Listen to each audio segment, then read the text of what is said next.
Jack et le haricotier. Il était une fois dans un petit village une pauvre veuve et son fils Jack. Ils étaient si pauvres qu'ils allaient souvent se coucher le ventre vide.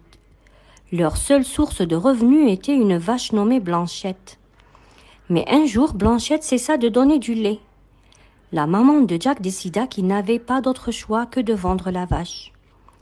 Elle envoya Jack au marché avec des instructions strictes pour obtenir un bon prix pour Blanchette.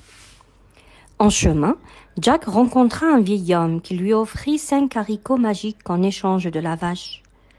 L'homme lui promit que les haricots apporteraient une grande fortune. Intrigué par l'idée de la magie, Jack accepta l'échange.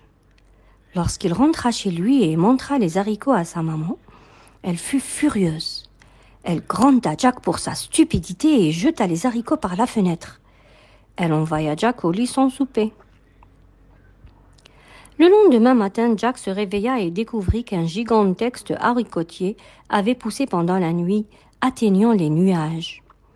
Désireux de voir où il menait, Jack commença à grimper le haricotier. Il grimpa de plus en plus haut jusqu'à ce qu'il atteigne le sommet, où il trouva une vaste terre au-dessus des nuages. Au loin, il aperçut un immense château. Jack se dirigea vers le château et frappa à la porte. Une géante ouvrit la porte et le regarda de haut. Jack, qui avait très faim après sa longue ascension, demanda quelque chose à manger. La géante eut pitié de lui et l'invita à entrer. Elle lui donna du pain et du lait, mais l'avertit que son mari, un géant redoutable, rentrerait bientôt et pourrait le manger. Juste au moment où Jack finissait son repas, le sol commença à trembler et la voix du géant tonna. Fi, fi, fo, foum. Je sens le son d'un humain, qu'il soit vivant ou qu'il soit mort. Je broierai ses os pour faire mon pain. Terrifié, Jack se cacha dans un placard. Le géant entra dans la cuisine et demanda à sa femme ce qu'elle préparait. Elle lui assura qu'il n'y avait rien d'inhabituel et lui servit un grand repas. Après avoir mangé, le géant sortit un sac de pièces d'or et commença à les compter. Bientôt, il s'endormit. Jack, voyant sa chance, sortit discrètement du placard, prit un sac de pièces d'or et s'enfuit du château. Il descendit le haricotier aussi vite qu'il le pouvait et rentra chez lui. Sa mère fut ravie avec l'or et ils l'utilisèrent pour acheter de la nourriture et d'autres nécessités. Cependant, l'or ne dura pas longtemps et Jack décida de grimper de nouveau le haricotier. Lors de son deuxième voyage, Jack frappa de nouveau à la porte du château et la géante le laissa entrer. Il demanda à manger et elle le nourrit, mais l'avertit encore de son mari.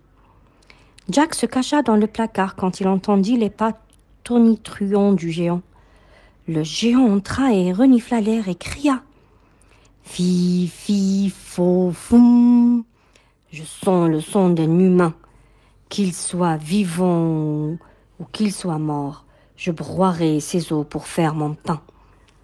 La géante le calma et il s'assit pour manger. Après son repas, le géant sortit une poule qui pondait des œufs d'or. Il ordonna à la poule de pondre un œuf et elle le fit. Peu après, le géant s'endormit. Jack sortit de sa cachette, prit la poule et se précipita en bas du haricotier.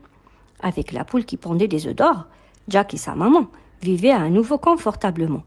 Mais la curiosité de Jack l'emporta et il décida de faire un dernier voyage au nom du haricotier.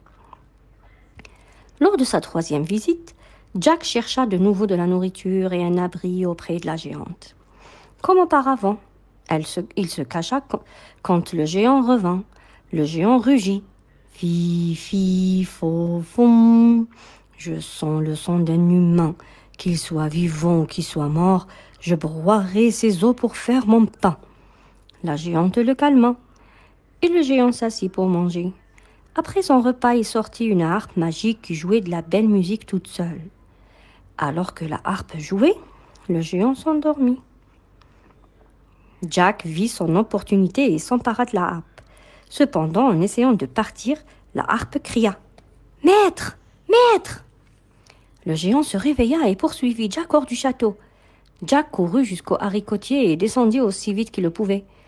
Avec le géant à ses trousses, En approchant du sol, Jack cria à sa mère de lui apporter une hache. Ensemble, ils coupèrent le haricotier. Le haricotier s'effondra, et le géant, qui descendait encore, tomba à sa perte. Jack et sa maman étaient en sécurité et possédaient maintenant la harpe magique et la poule qui pondait des œufs d'or. Avec ces trésors, ils ne manquèrent plus jamais de rien et vécurent heureux pour toujours. Jack avait appris une précieuse leçon sur le courage et les récompenses de la prise de risque, mais aussi l'importance d'utiliser sagement sa nouvelle fortune. Fin de l'histoire.